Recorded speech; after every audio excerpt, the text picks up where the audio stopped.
भटनेर दुर्ग, जिसे वर्तमान में हनुमानगढ़ किले के नाम से जाना जाता है, राजस्थान के हनुमानगढ़ जिले में स्थित है। ये किला भारत के सबसे प्राचीन और ऐतिहासिक किलों में से एक माना जाता है।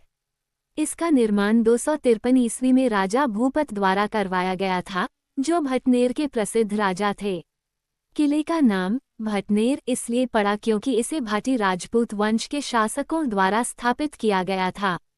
भटनेर का अर्थ है भाटियों का किला। ये किला घग्गर नदी के किनारे सामरिक दृष्टि से महत्वपूर्ण स्थान पर स्थित है और उत्तर पश्चिमी भारत की रक्षा में अहम भूमिका निभाता था। इतिहास और महत्व। भटनेर किला अपने समय में बहुत शक्तिशाली और अभेद्य माना जाता था। ये किला मुगलों, तैमूर और अलाउद्दीन खिलजी जैसे आक्रमणकारियों के निशाने पर था। तैमूर ने इसे 1391 में जीत लिया था और इसने मुगल साम्राज्य के दौरान कई बार अपना स्वामित्व बदलते हुए समय देखा। अकबर और औरंगजेब जैसे मुगल शासकों ने इस किले को अपनी सेना के लिए इस्तेमाल किया। बाद में 1805 में ये किला बीकानेर के महाराजा सूरत सिंह के नियंत्रण में आ गया, जिन्होंने इसे अपने राज्य का हिस्सा बना लिया। उस समय इसे हनुमानगढ़ नाम दिया गया।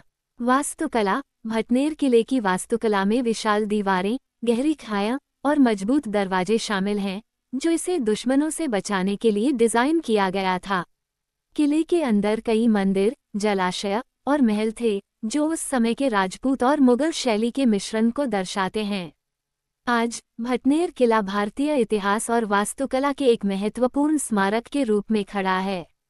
ये किला न केवल सामरिक महत्व रखता था, बल्कि यह उस समय की सांस्कृतिक और धार्मिक धरोहर का भी प्रतीक है।